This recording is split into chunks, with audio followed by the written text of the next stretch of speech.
Hey, Grilling with Rich fans. We're here in the heart of Washington, D.C., our nation's capital, with Aaron and Brian from Wagshals. Nice to meet you, Brian. Nice to meet you, Rich. Aaron, nice to meet you. My pleasure.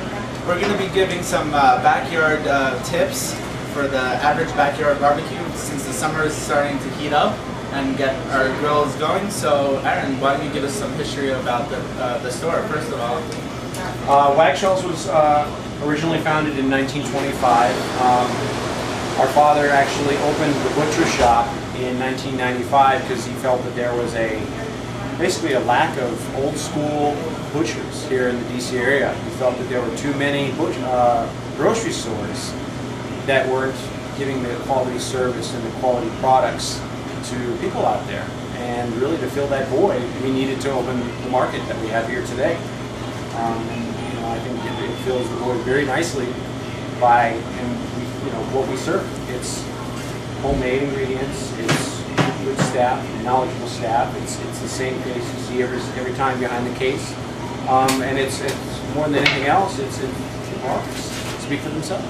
Now, obviously the backyard barbecue doesn't have the opportunity to come to a great store like you. So maybe you can give us some tips on, if they come to this store, which I definitely suggest, on what type of ribs they should be looking for, some tips, stuff like that. So really take it away a little bit.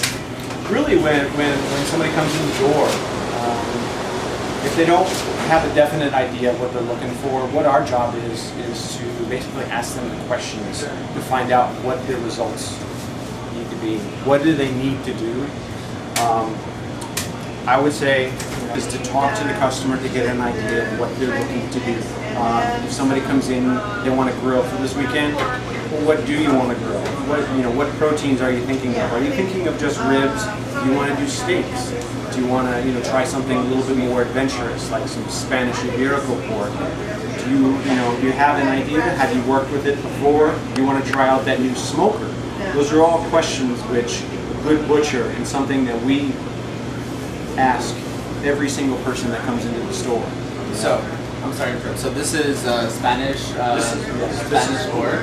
So kind of take us through the product, what makes it different, obviously besides coming from Spain. Is it like cured a different way, or? No, what we have here is the Fermin Spanish Iberico de Biota pork. Iberico is a native breed only to the Iberian Peninsula that used to encompass the entire areas of Spain and Portugal. Right now it's government protected lands, so you've got just northwest Spain, and you've got small parts of Portugal. What makes this breed different is, as you can see here, you've got pork that is red. You've got marbled, just like a prime steak. And the taste on this is phenomenal. You are just going to be, it's unlike any other piece of pork that you've ever eaten in your life.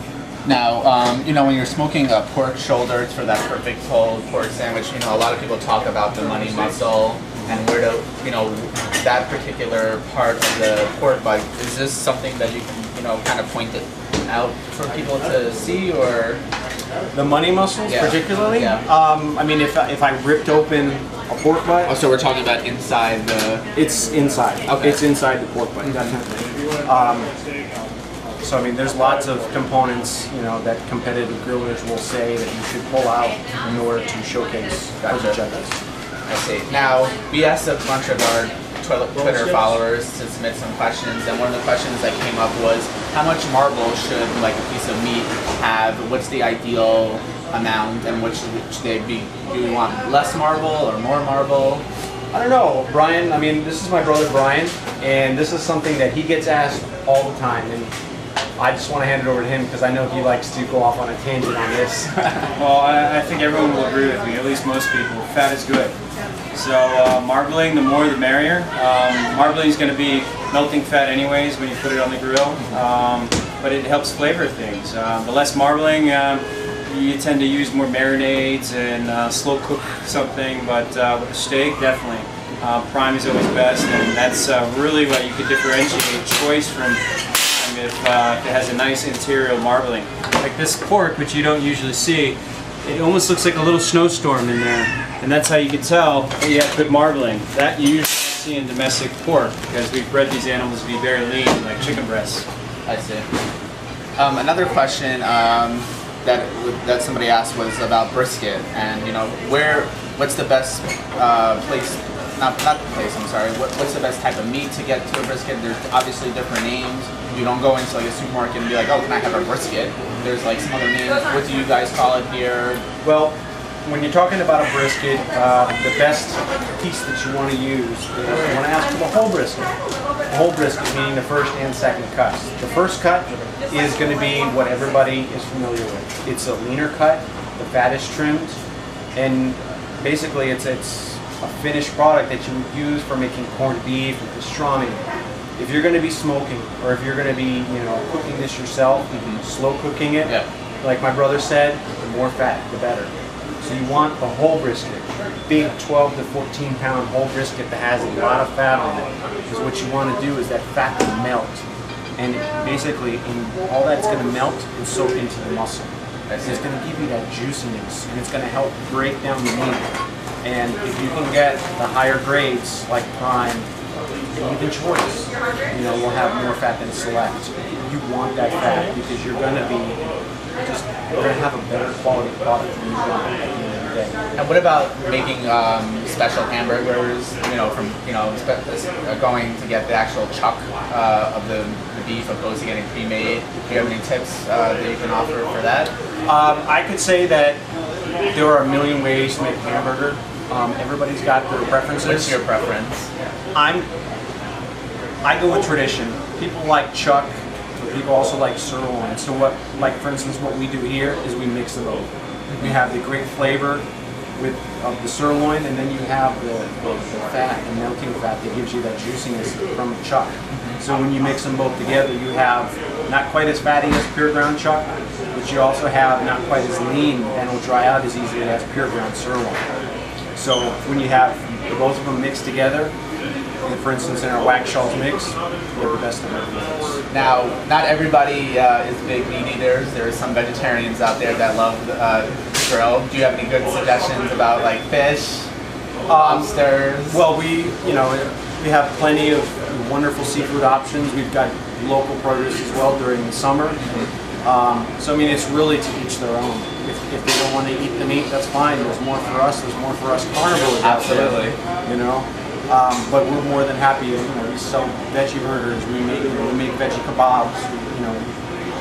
We can help you all. Give us maybe like 3 main things to look for.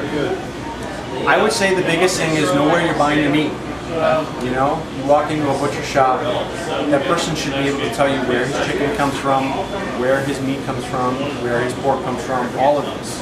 And this is something that we take a lot of pride in, is the fact that we like to buy local and support local enterprise whenever possible.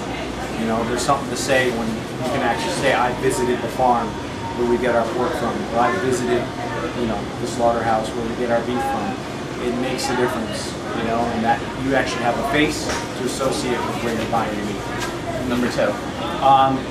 I would say know what you're doing. Don't experiment on your guests at a party. Practice. If you guys want to try out a new smoker, practice a few times. Get that smoker seasoned. Don't have a big event and try it out the first time there, because something's gonna go wrong that you're not prepared for, and you can't recover from something like that. And then last tip. I don't know, Brian, what would you say that I missed?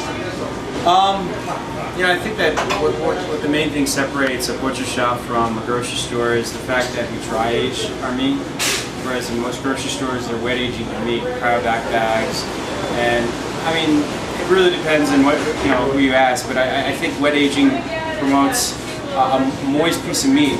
When you dry age a piece of beef, it leaves the essence of the flavor of what you're eating. So it's not going to be as red, and it may not look as traditionally beautiful as you think, but it has a lot more flavor, and you don't have to do as much as you would think. You don't have to slather it with steak sauce or cover it with a dry rub. You could literally just a little bit of salt and pepper, throw it on the grill, nice sear, and let nature do its course. Exactly. Awesome. So, where can people find you? Like on the web, Twitter, Facebook? Give us. We've got it all. We've got a Facebook page. You search for us under Wagshals. We've got a website, wagshals.com. You can follow us on Twitter and under Wagshals. You can even go to our YouTube station where we've got a lot of instructional videos. We've got some of our other butchers demonstrating on how to break down the whole side of a pig. Oh wow. So you can find us under Wagshals Station for that as well. So, and then you ship around the country, right? yes, we ship anywhere inside the 48 states. So yeah, contact us. We'll be more than happy to help anybody. Okay, well, thanks a lot. I appreciate it, Rich. Brian? Thank you, Rich. Bye.